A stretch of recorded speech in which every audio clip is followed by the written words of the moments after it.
วันที่26พฤศจิกายน2025นี้กระทรวงป้องกันความสงบได้สร้างขบวนการออกแห่งงานอนามัยรวมภายในขอบเขตตึกกระทรวงโดยการนำพาของพลจัตวาแสงทองเกลือบุญล้ำหัวหน้าห้องว่าการกระทรวงป้องกันความสงบมีบรรดากลุ่มใหญ่กลุ่มกองอ้อมข้างพร้อมด้วยบรรดาสมาชิกสาวหนุ่มแม่หญิงเข้าร่วมการสร้างขบวนการออกแห่งงานอนามัยรวมในขอบเขตตึกกระทรวงป้องกันความสงบ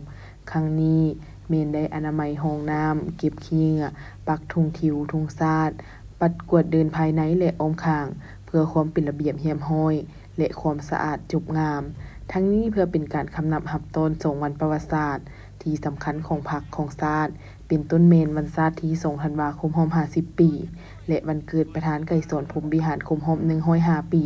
ที่ได้หมุนเวียนครบรอบอีกวาระหนึ่ง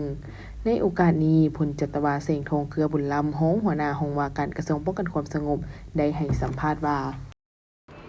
มื้อนี้ทาง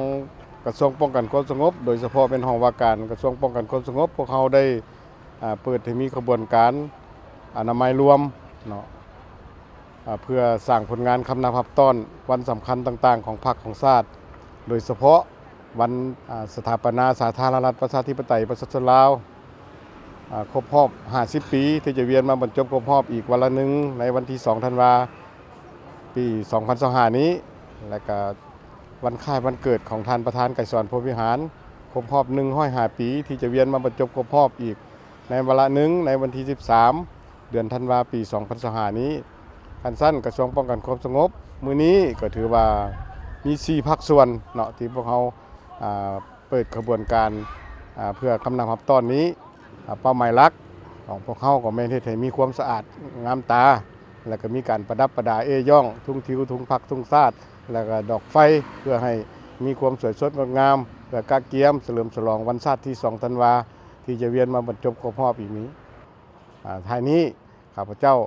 ขออวยชัยพรมายังการนำภาครัฐอันสูงกระทรวงป้องกันความสงบตลอดฮอดนายและพลตำรวจของเขาทุกสหายจงมีแต่ความสุขความเจริญสืบต่อปฏิวัติหน้าที่การเมืองของตนเองให้สำเร็จญาติได้ผลงานไม่ยิ่งใหญ่กว่าเก่า